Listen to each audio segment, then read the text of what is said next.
이 자리에 함께하신 언론인 여러분 모두 반갑습니다. 저는 오늘 사회를 맡게 된 김부겸 당대표 후보 캠프 대변인 김택수입니다. 반갑습니다. 바로 제가 30분이 되면 우리 후보님이 바로 출마 선언을 낭독하는 것으로 행사를 시작하겠습니다.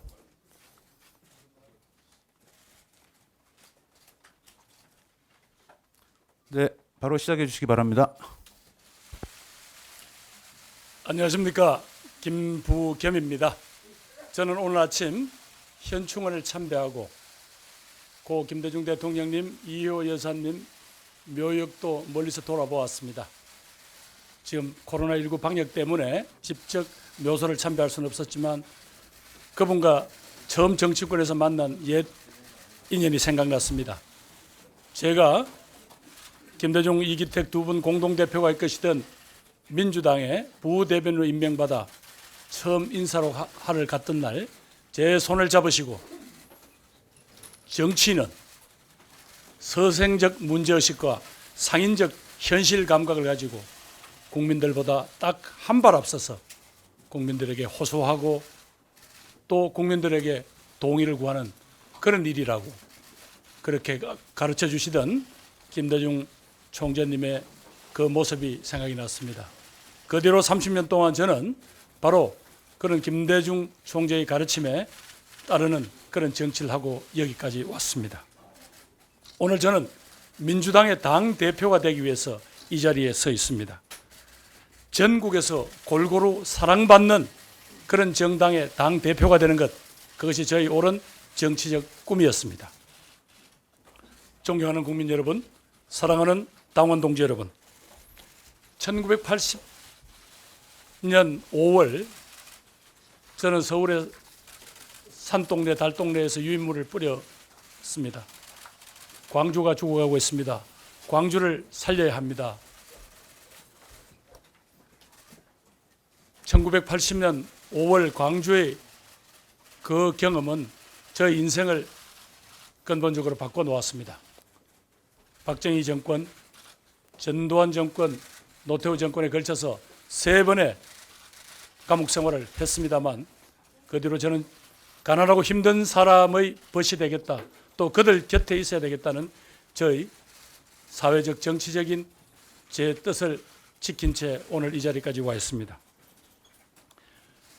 대구에서 지난 8년간 4번의 선거에 출마했습니다. 3번 떨어지고 한 번밖에 당선되지 못했습니다만 저는 우리 정치를 가로막고 있는 이 지역주의라는 암덩어리, 이 암덩어리를 정말 깨기 위하여 혼신의 힘을 다했습니다. 김대중 대통령이 걸어갔던 평화 통일의 길, 노무현 대통령이 온몸을 부딪혀서 깨려고 했던 그 지역주의의 벽, 그리고 촛불 시민혁명의 명령을 수행하기 위해서 고군분투하고 있는 문재인 대통령의 길, 이 세 분들이 앞서갔던 그 당당한 길, 그래서 마침내 여기까지 온 민주당의 그 자랑스러운 뜻을 온 국민들과 함께하고 그리고 우리 역사를 한 단계 도약시키기 위해서 저는 당대표가 되고자 합니다.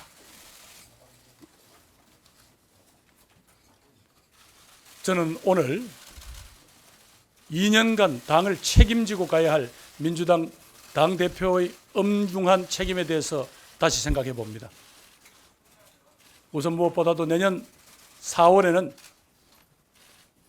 부산시장 선거를 비롯한 재보궐선거가 있습니다. 문재인 정부 마지막 1년을 남겨두고 치러지는 선거입니다.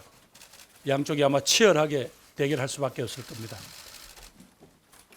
문재인 정부의 성패 및 그 다음에 정권 재창출과도 밀접한 연관이 있는 중요한 의미를 가지는 선거입니다. 그리고 내년 9월쯤부터는 민주당의 대통령 후보를 뽑는 선거가 시작됩니다. 그리고 2022년 3월 달에는 대통령 선거가, 그리고 6월 1일에는 지방자치선거가 실시됩니다. 이번에 뽑히는 당대표는 바로 이 엄중한 민주당 및 민족사의 운명을 가름할 이 중대한 선거를 책임지고 지휘해야 하는 그런 대표입니다.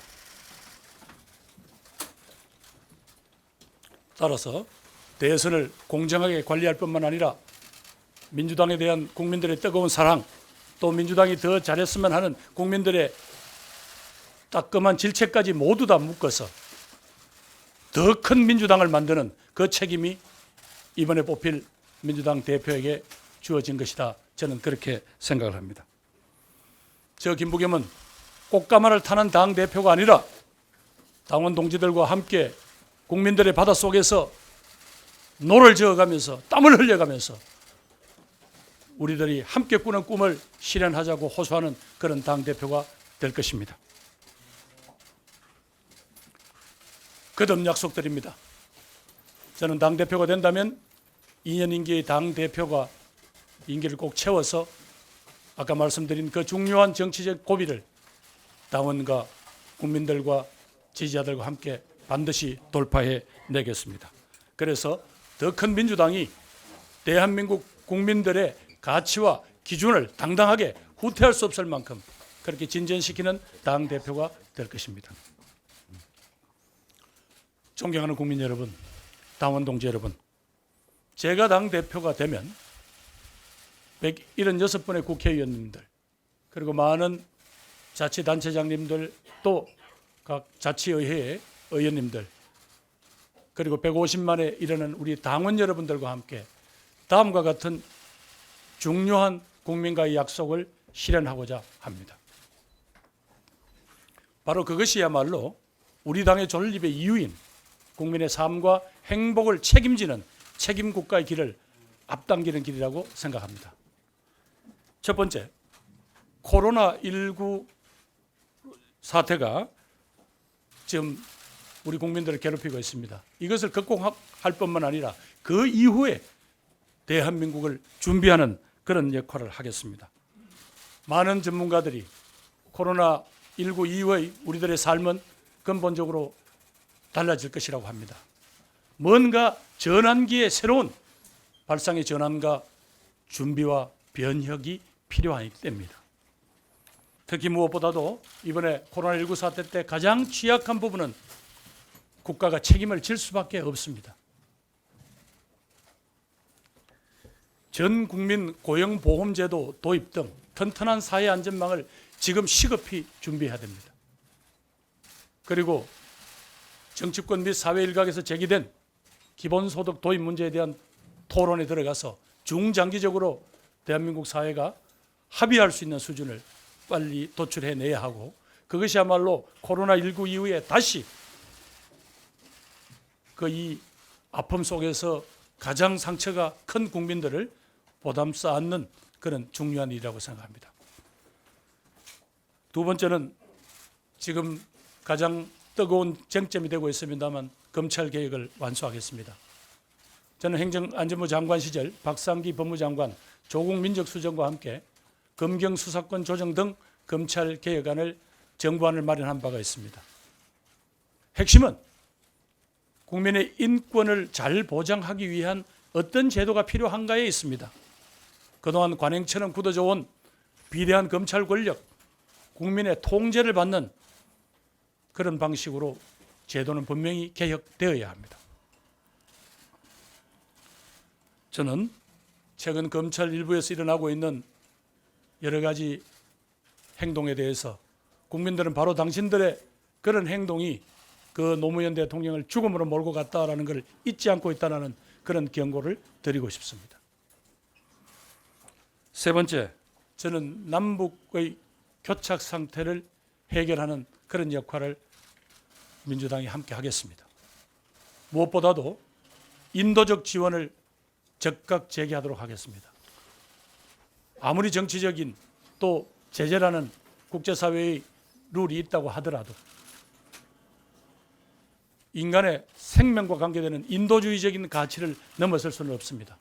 바로 민주당이 그 역할을 당당하게 국민과 국제사회를 설득하는 그런 역할을 하겠다는 말씀을 드립니다. 다시 한번 일부 남북 대결주의자 혹은 이 반공주의자들께 요구합니다. 여러분들의 그런 행위들이 이 민족사의 모처럼 이루어진 이 평화를 깰 수 있는 권리는 없다는 걸 분명히 경고해 둡니다. 또 미래통합당도 그런 세력들과 손잡지 말아줄 것을 거듭 경고합니다. 우리 공동체의 가치와 미래를 훼손하는 세력들하고는 어떤 상황이 되더라도 당당히 맞서 싸우겠다는 약속을 드립니다. 넷째, 집으로 부자가 되는 세상이 아니라 집에서 행복한 그런 세상을 만들겠습니다. 지금 문재인 정부가 몇 차례 부동산에 관련한 대책을 내놓았습니다만 부동산 시장이 여러 가지로 요동을 치고 있습니다. 이른바 유동성이 풍부해서 그렇다는 말로 책임을 떠넘기기에 너무나 국민들의 마음이 상해 있습니다. 저는 무엇보다도 국민들의 주거 안정권을 지키는 것이 우선이다라고 생각합니다. 그리고 부동산 자산 불평등을 해소하는 그런 긴급한 정책들이 나와야 될 것입니다. 다주택 종부세 강화를 시급히 준비하고 그리고 양질의 주택 공급을 늘리도록 하겠습니다. 그러면서도 생애 첫 주택 구입자에게는 다양한 형태의 지원을 통해서 내 집 마련의 꿈 자체가 결코 좌절되지 않도록 하겠습니다. 다섯째, 균형 발전과 자치분권이라는 노무현 대통령 이래 우리들의 오랜 수건 반드시 이뤄내겠습니다. 그저께 통계청의 발표에 따르면 이제 수도권의 인구가 51% 가까이 됩니다.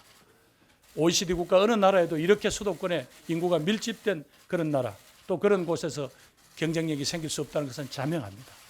이제는 전국을 서너 개의 광역 경제권으로 묶어서 그들 스스로 내에서 자생력을 갖추고 발전의 전략을 세우고 거기서 국민들의 삶을 나누어 책임지는 그런 국가 운영의 틀이 꼭 필요합니다. 여섯째, 노동과 일자리 문제를 풀어나가겠습니다. 용역 노동이 양산되고 있습니다. 그리고 몇 안 되는 양질의 일자리를 두고 을과 을들과의 싸움이 벌어지고 있습니다. 적어도 노, 사, 정 간의 대타협을 통해서 상생형 노동시장을 만들어야 합니다. 지금 여러 가지 국민의 주목을 받고 있는 광주형 일자리, 구미형 일자리를 비롯한 여러 다양한 일자리 모형들을 통해서 노, 사, 정 그리고 국민들이 함께 상생하고 함께 번영할 수 있는 길을 반드시 찾아내겠습니다. 존경하는 국민 여러분, 국민 여러분께서 허락하신 176석에 결코 안주하지 않겠습니다. 바로 여러분의 이 성원은 바로 저희들이 조금만 잘못하고 교만하면 바로 채찍으로 바뀔 수 있다는 것을 저는 잘 알고 있습니다. 집권 여당의 책임을 한층 더 무겁게 느끼고 그렇게 행동하고 그렇게 정책을 만들어 나가도록 하겠습니다. 국민의 더 나은 삶, 더 안전한 삶, 더 많은 기회가 보장되는 그런 책임 국가의 그런 비전을 실현하는 책임정당 민주당이 되겠습니다. 마지막으로도 이 시간에 코로나19라는 감염병 때문에 고통받고 있는 국민 여러분, 그리고 코로나19라는 감염병과의 방역 싸움에서 여러 가지 헌신적인 노력을 하고 계시는 의료진 등 여러분 정말 감사드립니다. 여러분들이 바로 대한민국입니다. 우리는 함께하면 극복해낼 수 있습니다. 함께 이겨냅시다. 감사합니다.